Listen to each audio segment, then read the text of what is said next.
Hi, everybody. Welcome to Module 1 of my Crystal Know-How course. I am Bev and I am from Primal Stone. I also run Primal Soul, where I deliver crystal healing, Reiki, sound healing, and all sorts of other array of things. Anyway, so yes, I've been doing crystals for a very long time now and I absolutely adore them. One of the key things is really trying to share what I know without doing any sort of weird gatekeeping and things like that. So I've created this basic know-how course just to really get you thinking about your crystals, using your crystals, and really, engaging in this work. Okay, so a little bit of housekeeping. If you've got any questions about what is discussed, please just drop it in the forum and have a conversation afterwards. All the material will be available for you to rewatch, but I would really appreciate you not share this around anywhere else, because obviously it's all my own and there is copyright to it. But I'm taking it on really good faith that I'm given this in good faith to share within the crystal circle that we're in. So basically, in this level 1, these are the things that we are going to cover just in this module, as there are basically 4 parts to this course. So this is just like a bit of an introduction to some of the things that I think are really important in terms of crystal work. So we're going to talk a little bit about the industry surrounding crystals and ethical crystals. We're going to talk a little bit how to source crystals, and then we're going to go into looking at some fakes. So let's go to the first slide. So there is a disconnect between the reality of the wellness industry and the mining of crystals. So if we have a little look at this quote, mining has an environmental impact, whether it's for healing crystals, the copper in your phone, or the gold in your ring. Healing crystals are mined in places like the Dominican Republic of Congo, where mineral extraction is linked to severe human rights violations and environmental harm. In the DCR, 7-year-old children work in the cobalt and copper mine, where healing stones such as citrine and smoky quartz are also found. This is an actual report that found these things. There's a lot of articles that have been written around this subject, and basically most of the crystals that you find or you come across have massive environmental impact, and they are mined purposely for extracting minerals and crystals.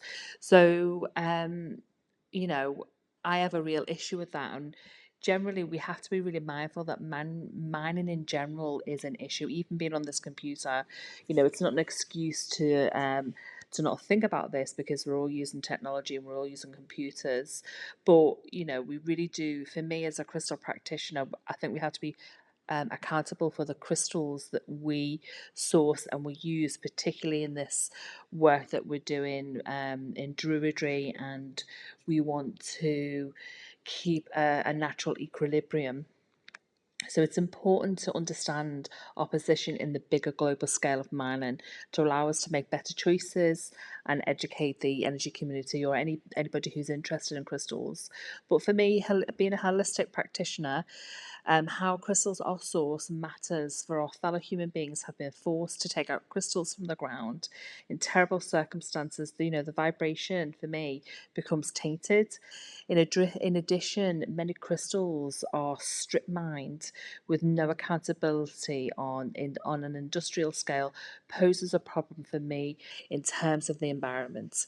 In the UK, there are no laws for standards for being an ethical seller in terms of crystals.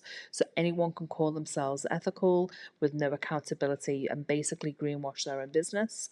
Many sellers label themselves as ethical but give no explanation as to why, or state they have hand selected their crystals, usually from their wholesalers, and claim it is ethical. Some lie about the locations and say lapis is from the Himalayas when it's from Afghanistan. And it's the fact that a lot of the minerals such as lapis lazuli and aquamarine comes from Afghanistan, and the people are working in terrible conditions just to feed their families. So it's not something that I want to kind of get involved in. So if you just have a quick look at these images, this kind of really describes what we're talking about. So if you look at the bottom left hand one, this is proper strip mining that looks at strip mining. I think that's sodalite or certainly marble, and this is the way they also extract crystals. If you look on the bottom right, this is the industry where you have crystals that are extracted from the ground, say like, let's say they're extracted from Brazil, then they're flown across the halfway across the globe to China to be polished, which we'll talk about the cutters next. So then they are flown back then to somewhere like Tucson, where the Tucson mineral industry is a massive, massive crystal show. And so for me already, there's like four parts of that environmental impact of selecting and getting your crystals. So when we think about the cutters, this is a really overlooked aspect of ethical crystals. Before the age of the aquarium crystal, where the byproducts of mining back in the day were crystals. They're used to, certainly, on the onset of what they call the Industrial Revolution, where we were relying heavily upon mineral wealth of the globe, and they were, mining copper, they were mining gold, but there was lots and lots of crystals that turned out to be byproducts, and they just kind of latched them. So a lot of and early, when we have crystals, especially around the Victorian times, there were a lot of hobbyists who were mining crystals, and they were all very natural. But it is an absolute massive industry. But the cutters, when we think about the cutters, so for me, I prefer raw. When I get crystals sourced, I prefer the raw because they naturally move through the ground and they come up through the ground to the top surface. Whereas this cutting of crystals is an absolute and other massive industry. They're normally cut in India or China, and I don't want to kind of dampen down people's ability to make money in countries when it's their only source of income.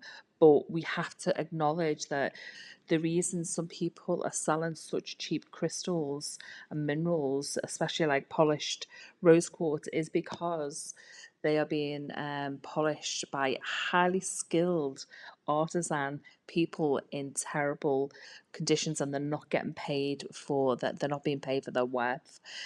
So it's really important to really think about that as well. And again, some of the places these cutters are, across the globe where there is no human rights protection, there's no employment protection, there's no health and safety protection. So so it's something to consider. So what for me do we think about? What do ethical crystals look like, particularly for me? So I have now moved over to 100% British crystals. I don't sell crystals. I source my crystals to do my crystal work, getting them from the UK. I have friends. So in the picture, we've got one of my friends who, as you can see, they're literally top surface, and they are literally taking it from the top. They don't use any dynamite. In the top left hand corner, they were taken from a stream, literally just on the top surface. So they have permissions to extract from the area. So a lot of farmers will allow rockhounds to go into the area, and they're only allowed to dig down a certain level. They have to replace and not leave any damage or any tears in the land in order to do any of these extractions. They sometimes go into old mines as well, so they will go into literally old mines that no longer used, and a lot of the time, as the minute they kind of go into some of the caves, the crystals are kind of in little pockets, and they're lifted that way. I have the friend that's here. He literally walked past. It was actually a rock and it had a hole in it, and he literally picked out the crystals. But the thing is about this, you've really got to know where to look, and this is why I've made friends with rock hounds, because they do this purely out of hobbyist and joy, and they also want to find ways of protecting the mineral, the records of the country. So like this friend, he's a part of the Scottish Mineral Society, whereby they are trying to protect the minerals of the country and also keep a record of what's being found, and which is really great. But generally, so for me, I feel, the crystals that I get straight from this country in the UK, and it gets delivered straight to me, and it's only every now and again, depending on what he finds at that time. So if you are not from the UK, I would still recommend this type of model, whereby, so say like if you're in North America, there are you can literally go walking in the forests and you can go and find labradorite, and you can find citrine, you can find quartz. But when we think about it, think about if you're going to go and look for the crystals yourself, which I also do. Really think about the permissions, think about what you're leaving behind, think about where you're taking it out of the ground, and leave no trace of any type of extraction. There's been situations where my friends have been extracting, and somebody's gone there beforehand and torn the whole of the land and left it like a big gaping carve in the land, and not just taking everything out. A lot of the rock hounds that I am friends with, what they do is they will literally take a handful and leave the rest. They do not clear out veins. So, which for me is really important. And it's the same when we think about other countries. If you're going to, find some local rock hounds, ask them what they do and how they do it, what are their ethics when they're actually picking up the crystals. So if you want to do it yourself as well, again, I go to quite a lot of beaches and just scour the pebbles. You'll find so much quartz there. You'll find Moscow agate. You'll find red jasper. You'll find garnet on the. But you've just got to really have a keen eye and know what you're looking for. So and again, in streams you can find a lot. I went camping with lots of kids, and they were diving in the stream, just swimming, and they were picking up just off the ground, sorry, off the stream in Wales, were crystals, actually fully formed crystals.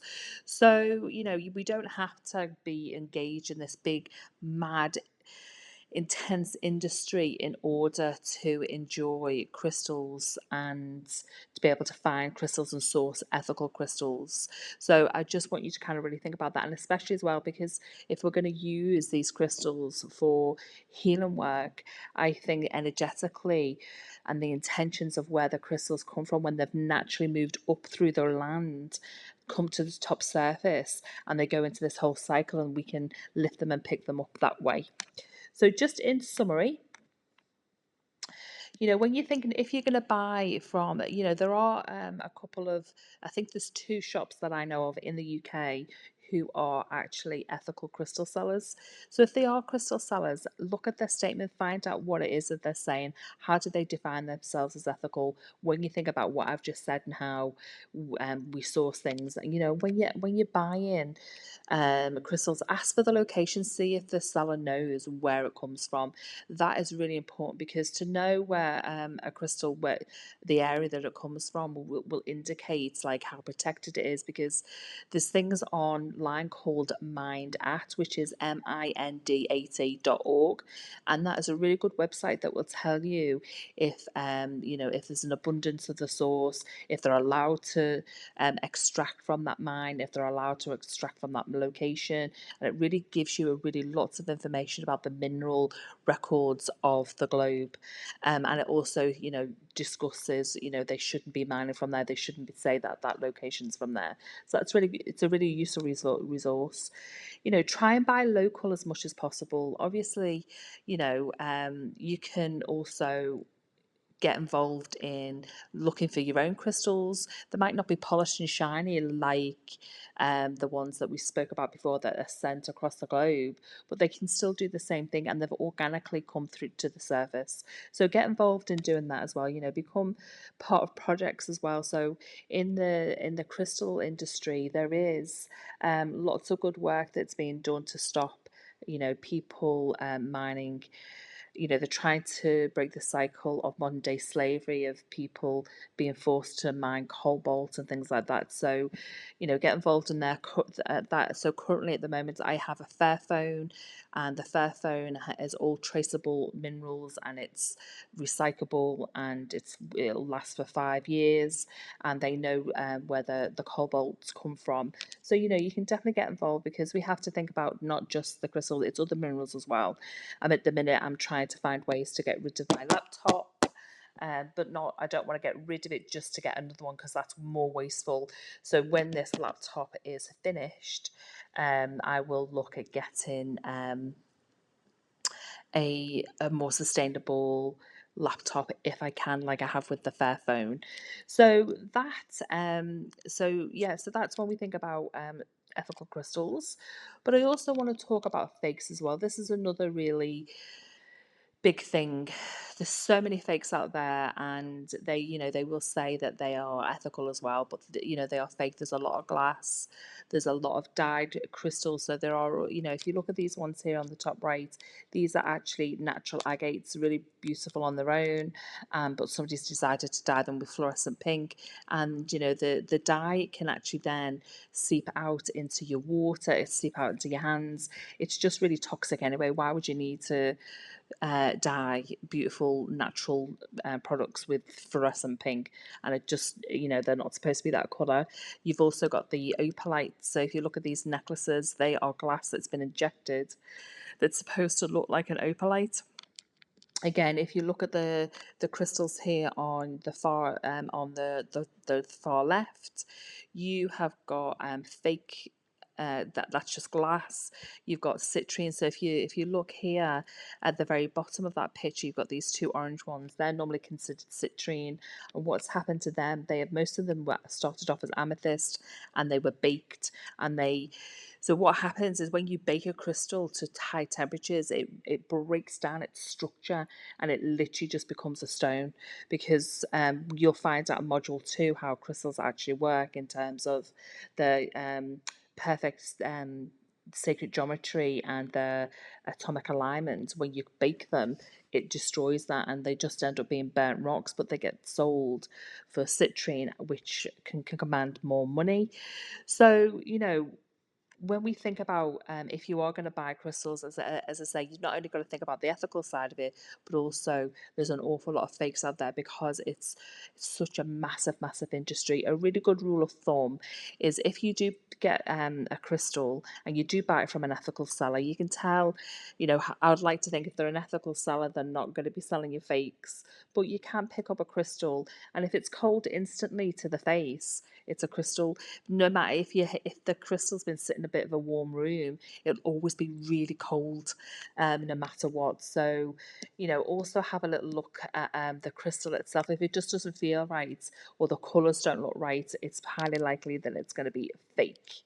So that's the end of module 1. So I will upload this onto the thing, and then you will enjoy it. So thank you very much, and yes, see you at module 2.